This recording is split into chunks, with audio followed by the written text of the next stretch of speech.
আজকে হেফজুল কোরআন মাদ্রাসা যাত্রাবাড়ির শাখা তাছাড়া যাত্রাবাড়ির আইনপুর পূর্ব পাশে নদীকামার সংলগ্ন এই চমৎকার অনুষ্ঠানে আমাদের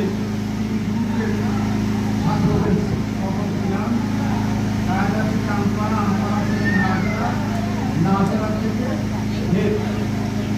কোরআনকারী আল্লাহ যদি সহজে না করতেন পৃথিবীর কেউ কোনো মানুষ এটা কিন্তু মুখস্থ করে রাখতে পারত না।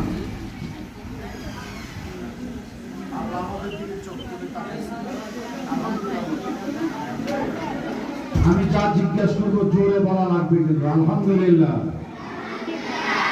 আর একটু ডবল আওয়াজ দিলে কেমন শোনা যায় শুনি তো। এখন